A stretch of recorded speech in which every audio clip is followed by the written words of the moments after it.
to stay here in front of the camera. Thank you. We have a bunch of sophomores here tonight. Our first sophomore is Julia Bassi.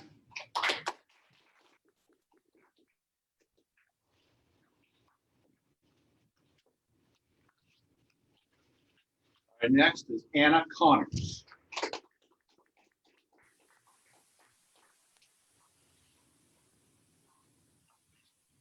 Sadie Hero.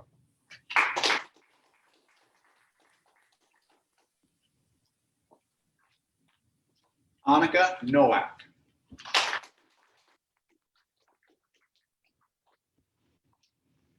And our last sophomore in person here in attendance is Lillian Rice.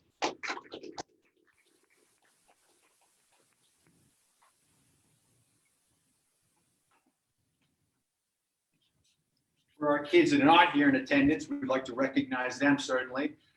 We have quite a talented group of kids, but we are very fortunate to have them all. First, it's our senior class, Meg Karen, Willow Knapp, Aaron McCarthy, and Naomi Nowak are our seniors. Then starting with our juniors, we have Bridget Frazier, Kosi Ifiji, Jasmine Knapp. This is very hard to do this without licking your fingers. Camden Lavoy, Ogechi Obi, Julia Smallwood, and Devin St. Louis, and also Kaylin Willett, sorry. Then Annalena Whitman. That junior class kept on going. With our sophomores, we have Samantha Erb, Carly Hayward, Kaylee Hoare, Evelyn Humpert, Taylor King, Abby McDonald, Emma McNeil, Norma Risco, Abby Quinn, Lainey Ty, Maddie Trett, and our freshmen, Lena Markovich, Katie McCarthy, Mimi Quinn, Chase Smith, and Callie Tennant. And the certificates went everywhere on the floor. And last but not least, I would like to recognize our coaches here, if I can, please, really quick. Our three wonderful coaches that we have, and they can come down. First, our distance coach, Roger Huber.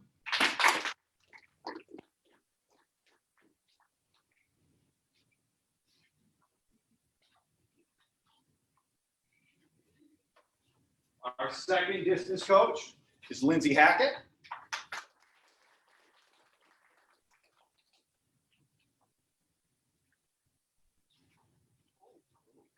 She's also our tech wizard. She got this whole thing set up. And last but not least, in person is Peter Son.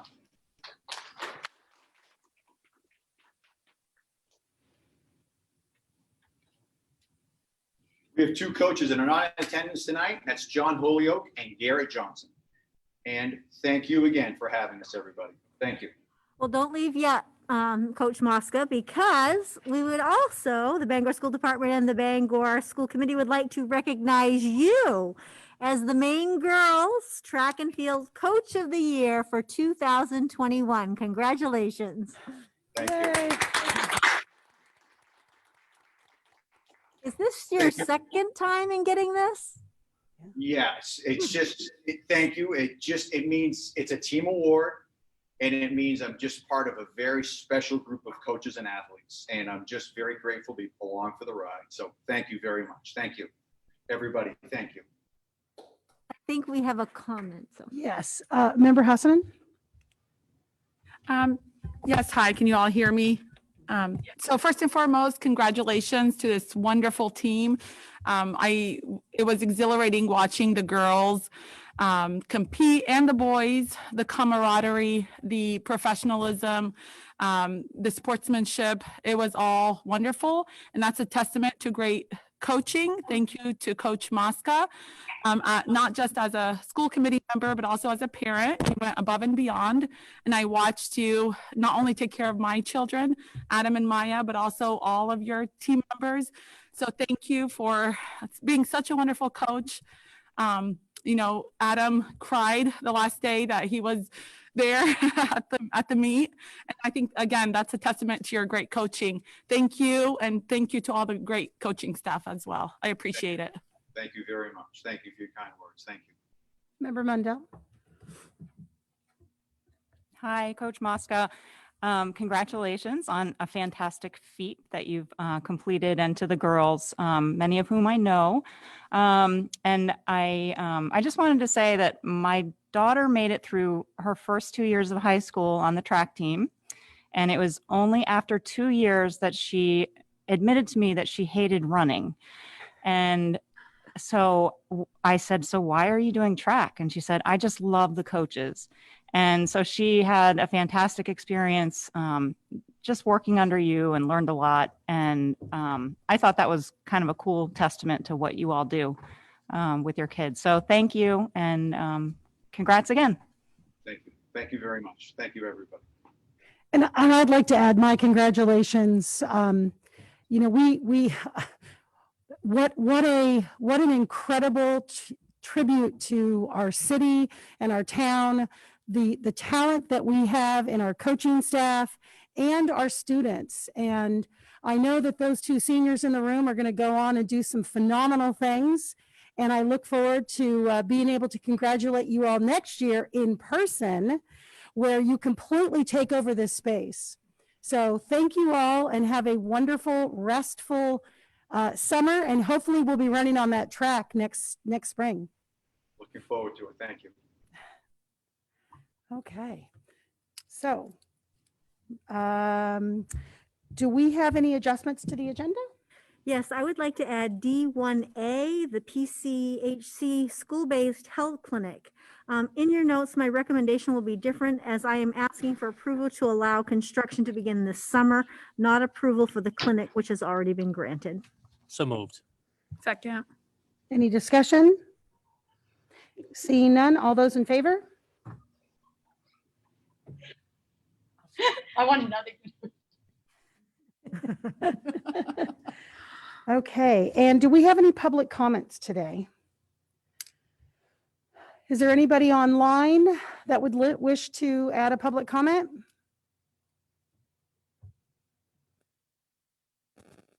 Give Matt a second to check that.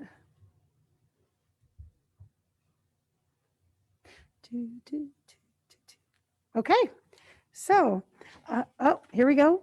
And not, okay, excellent. Thank you so much, Matt. All right, so we're moving on to superintendent's proposals and updates. So I am recommending committee approval to allow construction to begin for the PCHC School-Based Health Clinic at Bangor High School, with the understanding that PCHC assumes all financial costs and work does not affect existing systems designed or approved by Carpenter Associates. I have reviewed the plans with Director Heyman and Randy Bragg from Carpenter Associates, who do not anticipate any issues. Any changes to the plan would need to be run by Mr. Bragg and the superintendent. Don Cook and Lori Dwyer are present to answer questions should the school committee have any regarding this grant. Excellent. I need a motion. And discussion. I do see Don, and I'm sure Lori is close by. So, Member Hyatt? Yeah, I have a question. So what is the cost in regards to the cost of construction? Where is this going to be located at the high school?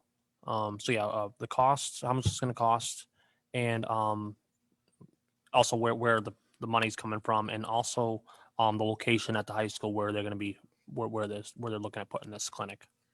The location is in the, what's used now for alternative ed, and adult education. It's as you enter the administrative door, it's to your left. Yes. As far as the cost, I don't know. Dawn, do you know what? Yeah, it's, and just to be more specific, in that location, it's about 875 square feet of your facility. The cost to us, we're still getting estimates, and of course, construction costs are really high right now. It's we're estimating conservatively at sort of a high end 85,000, and that's coming out of PCHC operating funds, and our board has approved that. Excellent. Doc, where's adult ed going? I'm just curious. We're working on a plan for that. Oh, okay. We're not getting rid of them though. No.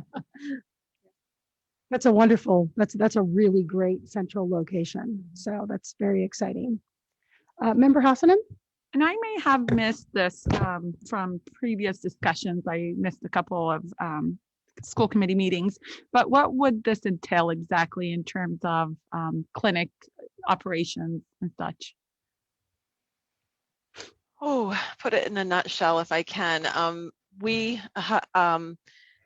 Initially, the operations would consist of some medical services, so students that come in and are sick or need medical attention. Point of service, there's a point of service lab where they could get a strep test or a urinalysis and a basic lab test. We anticipate the bulk of our activity to be around mental health support, social support services. There's built into the space, there's actually a little spot called a telehealth space, so that it's a pretty small clinic area. So what we anticipate is someone, if mental health services exceeded our capacity at the health center on school property, we could connect them to another mental health care counselor, mostly counseling, I should say, off at any other PCHC location for emergency or ongoing counseling needs of the student. And or we could bring additional psychotherapists in to eventually serve other schools in the Bangor system, but mostly just to expand the mental health. So we would have a couple staff there coordinating and scheduling and managing. But that's the basic services. Eventually, we may be able to bring dental there, but that's a pretty expensive startup cost. So we're delaying that initially. Excellent. And I am super excited about this. I think it's phenomenal. I think it's long overdue. So in terms of providers, mental health providers and such, are those, or will they be contracted through PCHC? Like PCHC providers or? Yeah, they would, everyone that works in the clinic would be our employees. So Okay. they would work and liaison with staff at your school, work closely with a school nurse, and we'd have regular meetings, but they would be our employees and we would recruit for these positions, looking for someone specifically interested in this type of work. Excellent. I'm excited to see Yeah, it. we are too. Yeah. Thank you. Yes, Member Hyatt? Yes, I have a question for you. So would obviously PCHC, being a federally funded clinic, you deal a lot in with like the main care program. Would you be able to, so let's say you have kiddos that are receiving services there, and let's say they do receive main care, or let's say they have private insurance. Is this something that you're going to be able to bill insurance for so you can recuperate some of your costs, or is this something, and if let's say they don't have insurance, is that something you would just write off as a Yes. equivalence program type of deal? Yes, we have, we would bill for all services. And we have sliding fee and free care. So no student would be turned away for inability to pay.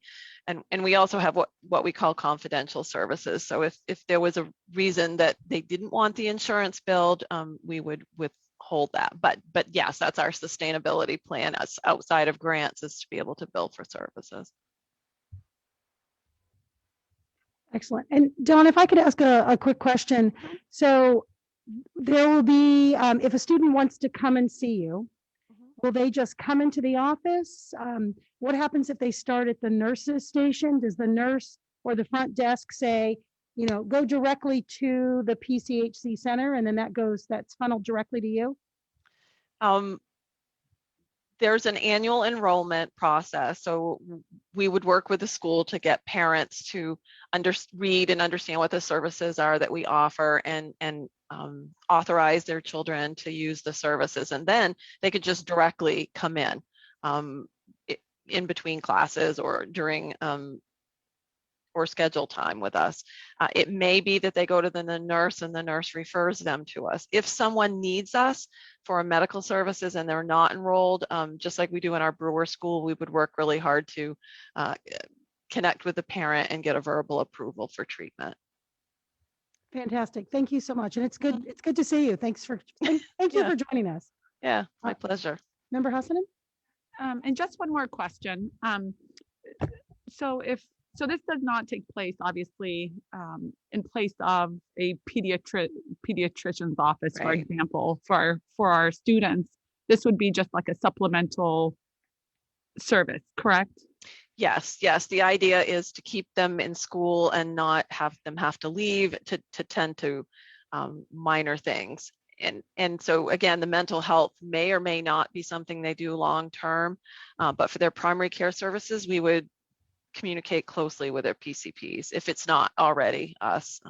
Absolutely. Okay, so someone can enroll their children in a specific a specific specialty, if you will, or service, correct? Yes, yes. Okay, perfect. Thank you. Excellent.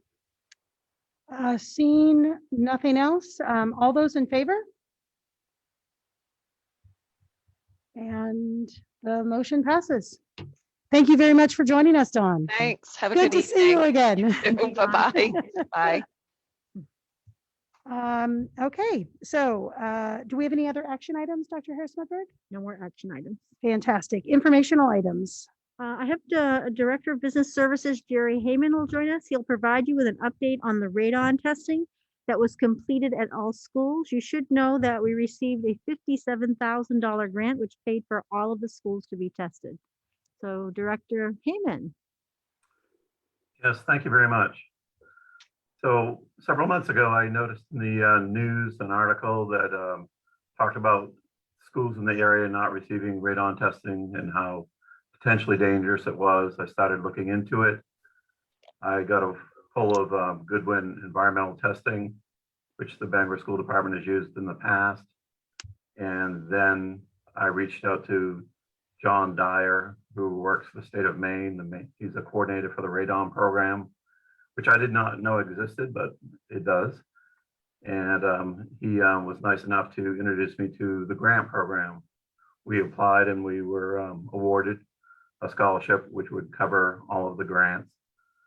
And we actually did 675 tests through all 10 schools over several months.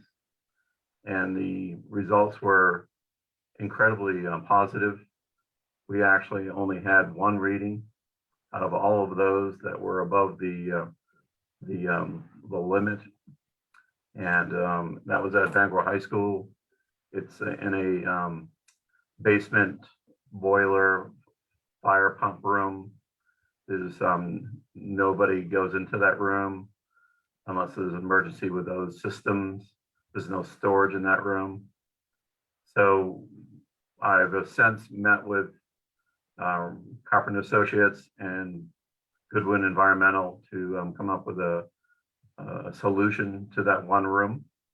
We are going to seal all penetrations in that room, walls, ceilings, floors, doors. We're going to put sweepers and weather stripping on the doors. Once that's done, we're going to retest, and hopefully the readings will be in line with the state expectations. I should point out that there was no leakage from that room, meaning the rooms around it and above it were their readings were fine. So there was no indication that the radon was seeping up through, which is really good news. We're hoping this will be a solution that will work. If it does not, we will take on more aggressive measures and put a forced ventilation system in, which will basically, with a fan, pump the gases out of the building and into the atmosphere. And then we will retest again until we get that room the way we would like it. So all in all, it was a very positive experience, and I was quite pleased. I was fearful with all of our older buildings that the readings might not be under the state limit, but they were. So I think this is great news. That's wonderful. That's quite a relief. And thank you for having the foresight to think about that and take those steps. We are very grateful.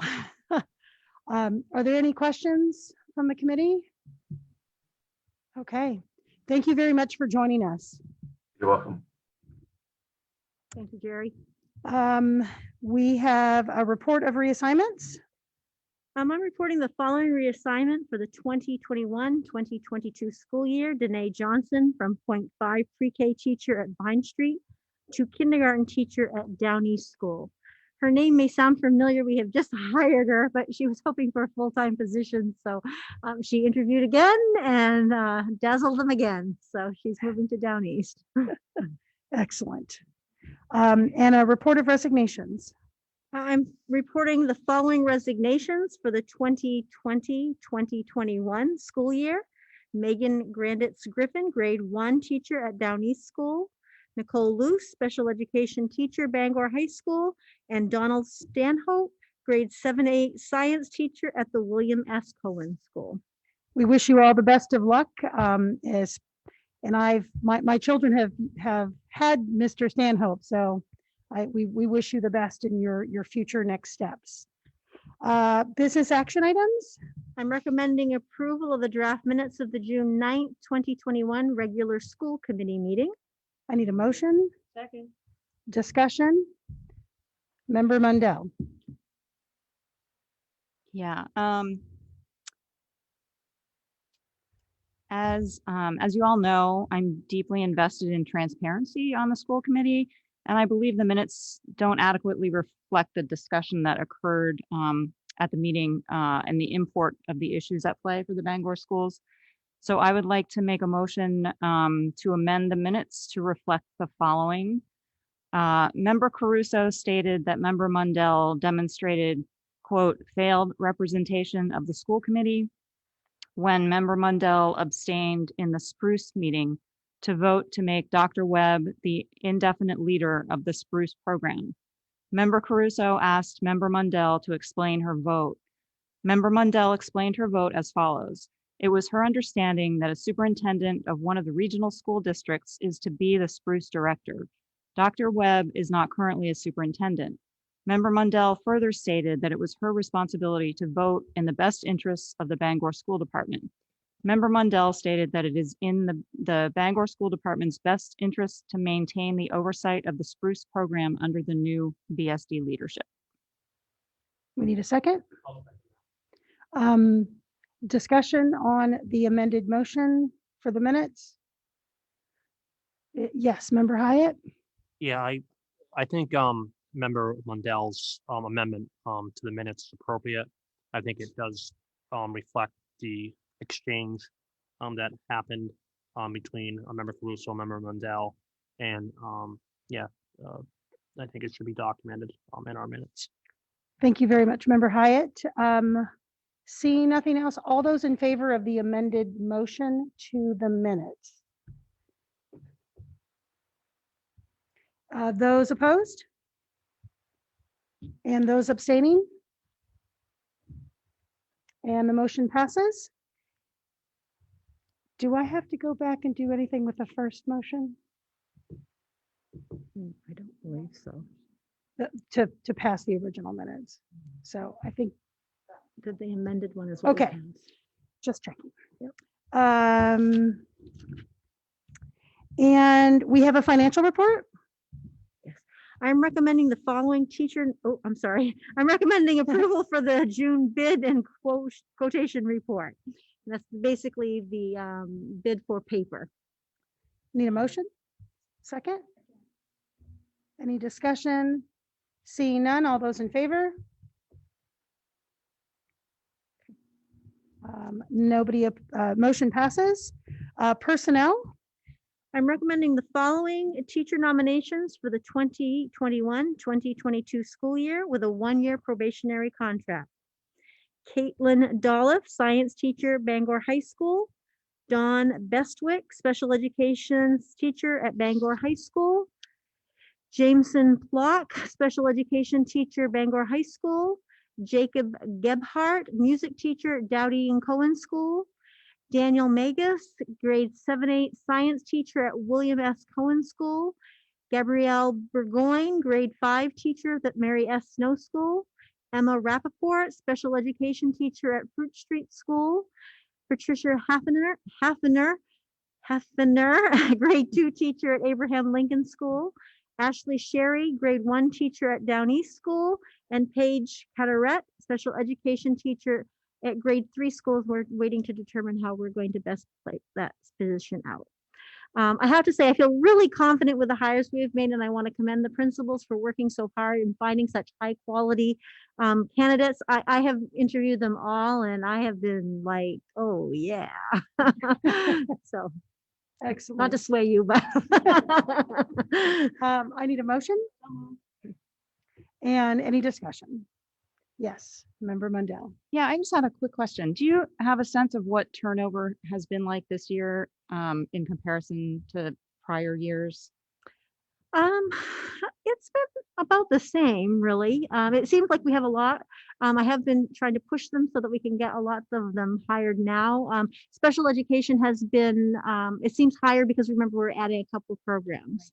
And we're having a greater need in those areas. So that may be why it may feel like I'm bringing a lot of names to you. But typically we can have anywhere between, I would say, high teens to up to 40 people. We're not there anywhere close yet. So I just wondered if COVID had taken a toll. well, I think it's taken a know toll. it's taken a toll, But as far as people staying, I think a lot of these moves have been, there have been some job relocations due to spouses, and there have been retirements that we're filling in. I'm trying to look down through there have been a couple of just resignations that they've gotten different jobs, but by and large, it's pretty typical of what we see. Okay. Feels like it's about the same. Okay. Member Hassanen? Okay. Okay, good. Excellent. All those in favor? Welcome to all the new teachers. We are looking forward to meeting you all without masks one day. Okay, and we have extra duty assignments. So I'm recommending school committee approval of the following extra duty assignments for the 2021-2022 school year. Tricia Martin, grade 7 team leader at the William S. Cohen School. Melissa Bartholomew, 0.5 student council, James F. Dowdy School. Stephen Ritano, 0.5 student council at James F. Dowdy School. Kathy Hanscom, grade 6 team leader at the James F. Dowdy School. Judith Mahalik, 0.5 yearbook at the James F. Dowdy School. Robert Esty, coach B baseball at the James F. Dowdy School. Liza Buck, coach A softball at the James F. Dowdy School. Casey Gray, coach B softball at the James F. Dowdy School. Daryl Long, coach track at the James F. Dowdy School. Chelsea Lowe, coach B girls soccer at the James F. Dowdy School. Edith Dyer, head coach varsity field hockey at Bangor High School. And Katie Walker, assistant coach varsity field hockey at Bangor High School. Excellent. I need a motion. So moved. Second. Any discussion? Seeing none, all those in favor? And the motion passes. Again, our heartfelt congratulations. We look forward to seeing you. I think a couple of you will be my daughter's coach, so I look forward very much to meeting you. So, and we have donations. Member Hyatt is going to be reading the donations today. Katrides. Oh, that's a tough one. William S. Cohen School Mark and Beth Tree, a cash donation to purchase school yearbooks for students having a total value of $200. Need a motion? Second. And discussion? All those in favor? with our heartfelt thank you. We can't do what we do without the generous support of our community members. So thank you very, very much. And we have a second reading of policies. I'm recommending approval of the second reading of the following revised policies. Revised policy GDB-6, Executive Office Compensation Guide. Revised policy GDB-7, Support Staff Compensation Guide. Revised policy GDB-8, Adult and Community Education Compensation Guide. Revised policy GDB-9, Supplemental Compensation Guide. And revised policy GDB-10, Educational Technology Staff Compensation Guide. And GDB 5, Oh, did I skip that one? yes, I'm sorry. no, So lunch aid compensation. which one? The GDB 5 lunch aid compensation Oh, guide. I'm sorry. So yes, revised policy GDB-5 lunch aid compensation guide. I apologize. Excellent. So moved. Second, discussion.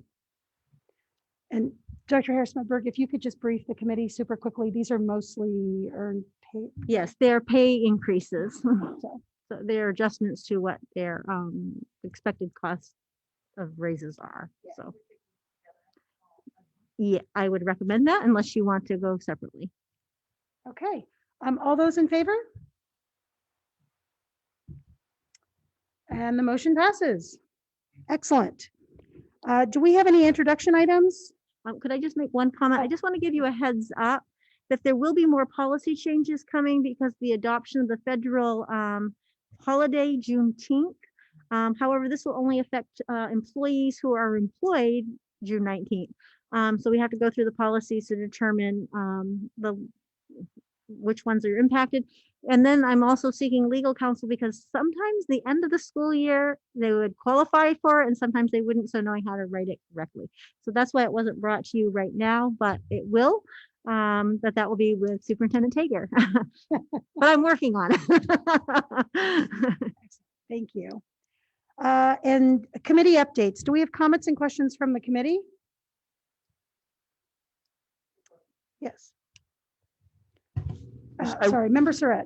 Thanks. I wanted to ask Superintendent Smedberg-Harris, who actually writes the minutes for the meetings? And is it common for direct quotes to be included in minutes? Typically hasn't been. It usually is very high level, but I mean, they can be written however you want them. So it'd be unusual to have direct quotes from an exchange between school committee members. Typically, yes. Thank you. And then the other question I had is I've seen a lot of reports in the news about rises in cyber crimes and particularly targeting of municipalities with ransomware viruses. And it just made me think of our school system and vulnerability. And I was wondering if you could just talk a little bit about that and what is our vulnerability and what are we doing to mitigate it? Certainly. Well, first, not to discourage you or anything, it's not a matter of if, it's when. We are working very hard, the IT department especially, in assuring that we are putting systems in place so that there will be some safety. I do want to say our most critical systems that are not in our control are things like payroll, finances, Infinite Campus, Google. They're maintained by the businesses that we purchase the services from. So they are responsible for maintaining the safety of that data, and they're beyond our scope. However, outside of these situations, the IT department monitors the firewall daily for intrusion attempts to the network. They block known malicious addresses from sending any traffic to our network. Our devices have limited access to the servers. We have antivirus software on the staff devices, and users do not have administrative access to devices to further prevent software from being downloaded, especially those accidental ones. IT performs several backups throughout the week and the month, 3 times a week to one location, a weekend backup to a secondary location, and a monthly air gap backup as a last resort. So if we should be compromised, we wouldn't be like paying ransom somewhere for our data back. We would have that backup. We have yearly end of user training for all staff through Safe Schools, and IT sends out notices of new scams or attempts as they arise throughout the year. If we were impacted by ransomware, the IT team should be able to restore everything, critical systems, basically within a few hours.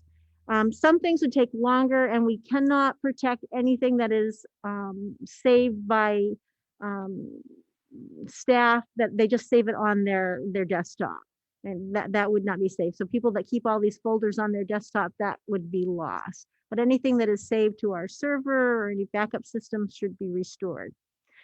We're obviously hoping for the best, expecting the worst, and continually working to ensure that we provide safety. I know both Mr. Stanchfield and Mr. Bridges are signed up to go to something about ransomware training, just, I don't know, a week or two out.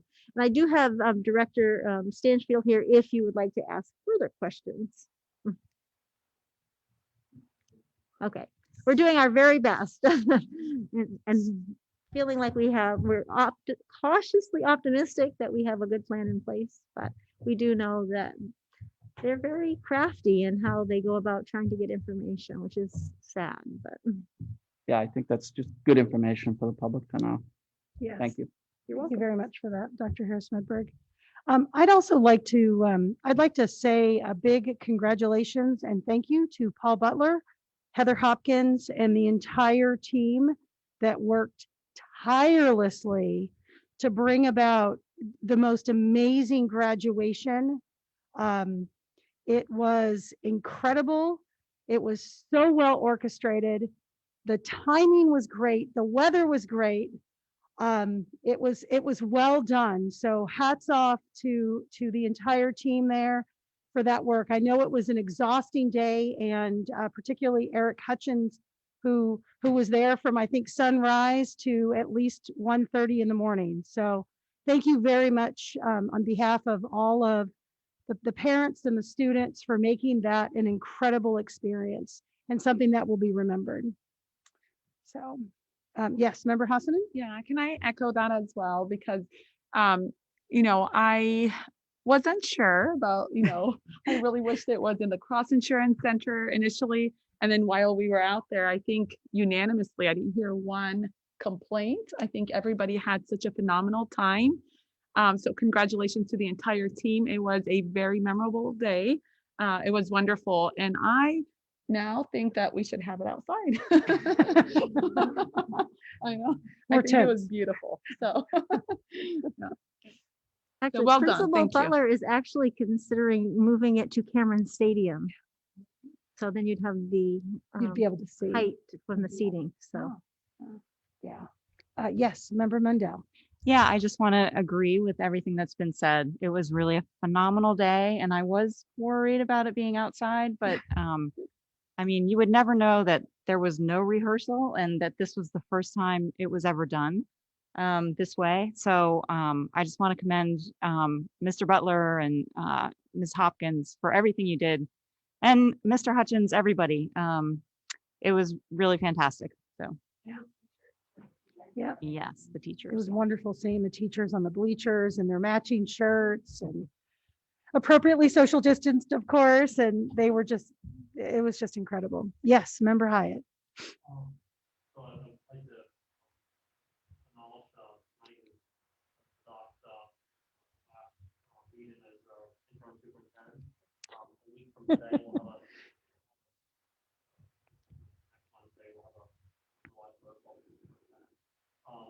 so at our next meeting on July 28th, Tigers will be. yes, he will. Yes, he will. And you will also be here, correct? That will be up to him. Okay. So, yes, yes, I agree. Bravo. Thank you very much. I appreciate your support. It's been quite the ride. But I am anxious to go back to my other job. Excellent. Thank you very much for pointing that out, Member Hyatt. And And do we have any representative reports? I know Member Sorg. I'd like to apologize to the committee members for yesterday. Those of you who attended the end of the, what was it? Committee, final search. Yeah, I went to UTC instead. It was an important meeting there also. Then I'm going, well, I had to flip a coin, so I took UTC and I'm glad I did. I have some information for us. One of the notes I took was that 13 Bangor students were named to the National Technical Honor Society, which is equal to the National Honor Society in the public school setting. 810 kids are registered for next year.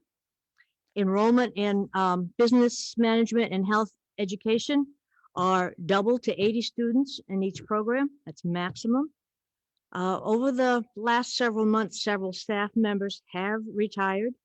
And important to note, one of them is Mr. Marty Gray. He has been the Dean of Students and the Assistant Director at UTC for the last 6 years. And probably the saddest and most shocking was that Director Miller has also put in for his retirement at the end of June. Can't say enough about Mr. Miller. He has been the backbone of UTC for the last 7 years. He's put it in the top 5 in the state. He's kept the financial cost per student down to $4,700 compared to $7,500 the rest of the state. On his vacations, he's there working. That's his vacation time. He does not quit.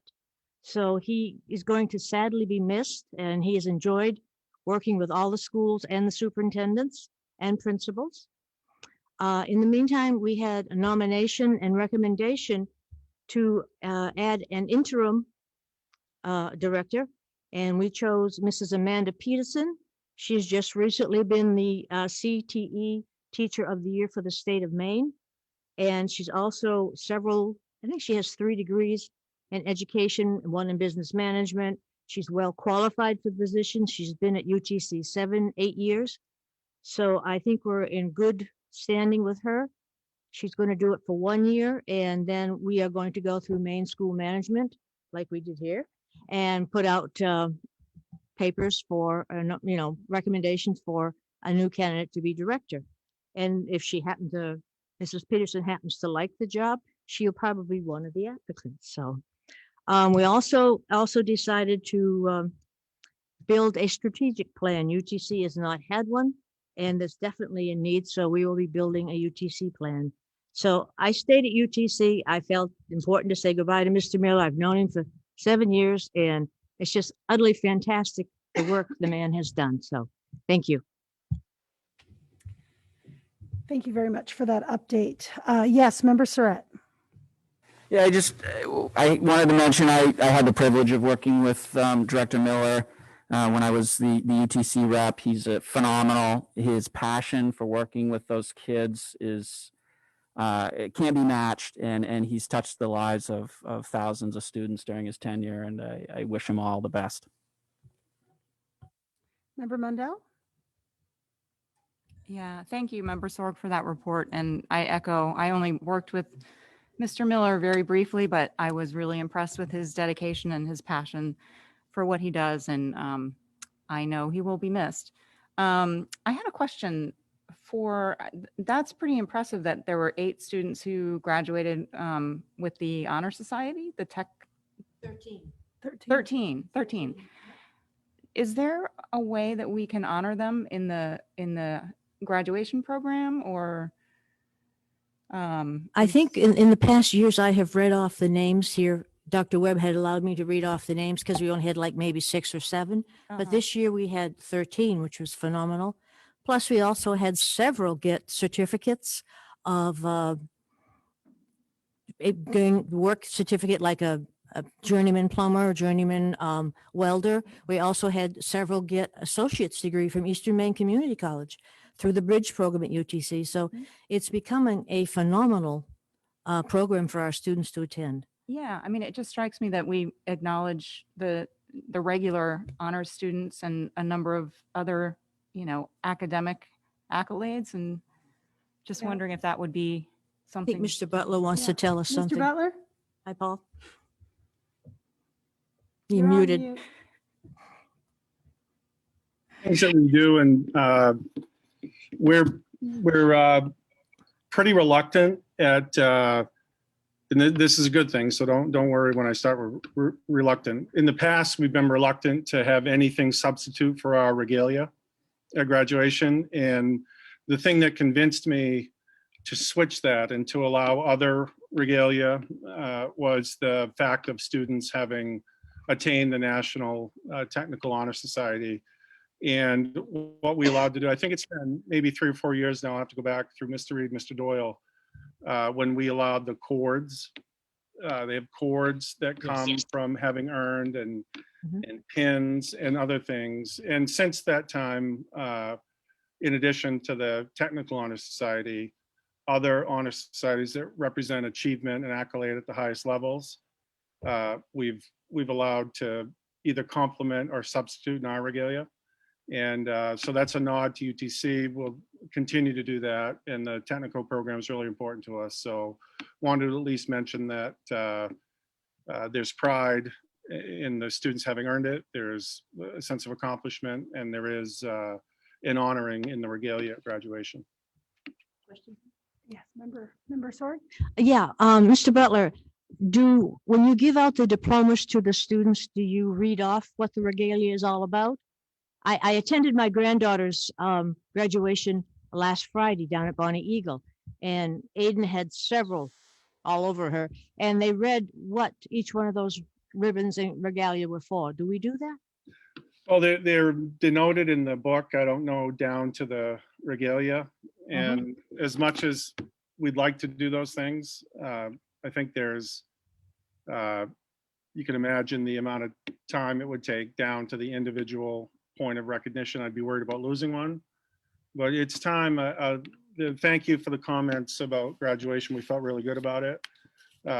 And this is the time, just, you know, I think this is kind of an upside of what COVID has caused us to rethink and do a little bit differently. We're all considering about how graduation can be more, obviously it's a special moment, but more personal, more memorable. And I will add that into my thinking and I guess my leadership of how we envision graduation moving forward. Thank you. Member Mundell? Yeah, just to follow up on what Member Sword was asking, there was, I know among my kids' friends, there was a lot of discussion about the cords that they got, and a lot of them didn't know what they were for. You know, like one kid had a blue and gold one, and the other one had a red and white one, and they were trying to, you know, it was almost like one of those SAT questions. You know, if so and so has a red and white one but doesn't have a blue one, and such has a green one, then it must be the National History Honor Society. So it was our graduation icebreaker. Right. So would there be a way to put that, just put it like a little line in the program? Yeah, I think like a code. It's already there. Yeah. Yeah, if you look in the program, it's at the bottom. It has what the different chords were. So, yeah. I mean, to be very honest with you, all of those run through me, you know, in terms of gatekeeping for what gets honored. I do my best to honor all, and it would be hard. It would actually be a good thing to reckon which ones ultimately, because they're not all honored in every year. You know, some years we might have a Rho Kappa chord. It's very common for us to have a National Technical Honor Society. We have the National Arts Honor Society. We have some that relate to JROTC. So they're all really good credentialed, issued by trusted organizations. So it would be good to get a reckoning of which chords we've honored and which chords are present in any given year at a graduation. Okay, thanks. I missed that. Yeah. So I would like to add also my thank you. So first off, thank you very much, Mr. Butler, for explaining that. I would like to add my continued thanks and wishes and gratitude. I also served on the UTC board for a year and had worked with Director Miller in some other work capacities. He is amazing. He will continue to be amazing. He has left an incredible legacy there. So the new director has some big shoes to fill, and it sounds like she's going to do a great job, and we look forward to seeing what the next stage brings. But with the understanding that Director Miller, you have left our community and that school a much, much better place because of everything that you've done. So thank you very, very much. So there's, yay. Are there any other committee updates? Okay, and do we have any final reports?